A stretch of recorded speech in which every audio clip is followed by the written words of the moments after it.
आधारित है जो आकलन 5 दिवसीय शिविर मेला मैदान BRCF भवन में MT महोदय जसवंत सिंह जी भायल व्याख्याता उनसे रूबरू हुए। आप क्या कहते हैं इस शिविर के बारे में? ये स्कूल बेस्ड असेसमेंट जो गैर आवासीय 5 दिन का प्रशिक्षण है, इसका मुख्य जो उद्देश्य है वो असेसमेंट को लागू करना स्कूलों में, साथ में ज़्यादा से ज़्यादा प्रश्नों का निर्माण करना और उन प्रश्नों के निर्माण से आकलन में काम में लेना। इसको अलग अलग दिवसों में अलग अलग प्रकार से डिवाइडेशन किया हुआ है। आज का जो सेशन था असेसमेंट का था, कल आकलन के उपकरण, उसके बाद में निपुण भारत मिशन, फिर ब्लूम टैक्सोनॉमी, फिर उसके बाद में अपने व्यक्तित्व विकास को बढ़ाने के लिए जीवन कौशल, मुख्यमंत्री विद्यादान और ज्ञान संकल्प पोर्टल, पूरा का पूरा एक एकीकृत मॉड्यूल को हम समझने का प्रयास करेंगे। आज का सेशन में हमने आकलन के उद्देश्य, टाइप्स ऑफ असेसमेंट के बारे में पढ़ा।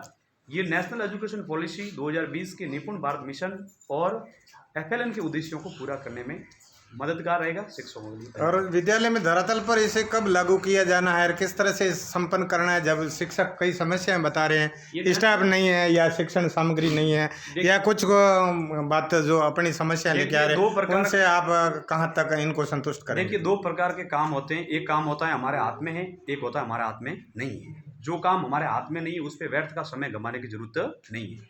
ये है कि आप स्कूल में हो और आपके सामने 4 या 5, 10 बच्चे भी बैठे हैं, उनके लिए आप क्या कर सकते हो, इस उद्देश्य को ये पूरा करेगा।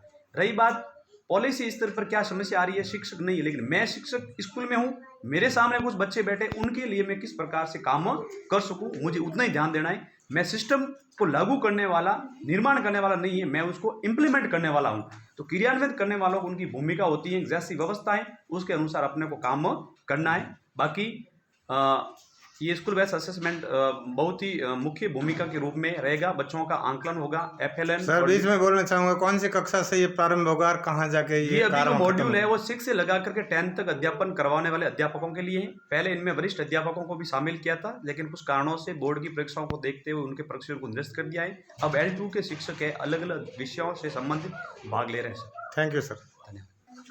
प्रशिक्षण में आए संभागीय वेदाराम जी गर्ग, आप बताएं आपने कितना इस कार्यक्रम में सीखा समझा, आप अपनी बात बताएं।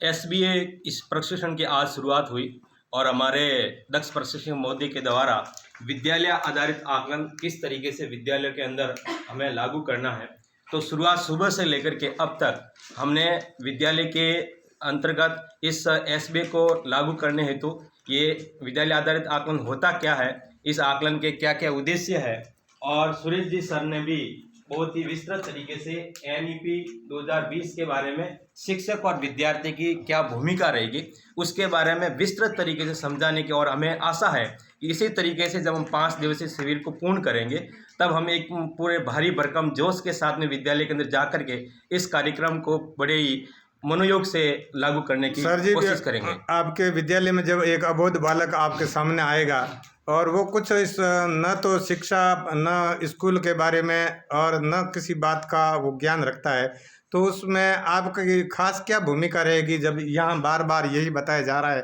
कि शिक्षक ही समाज की दशा और दिशा बदल सकता है, तो उसके लिए आपके नए ऐसे क्या प्रयास रहेंगे अपनी तरफ से?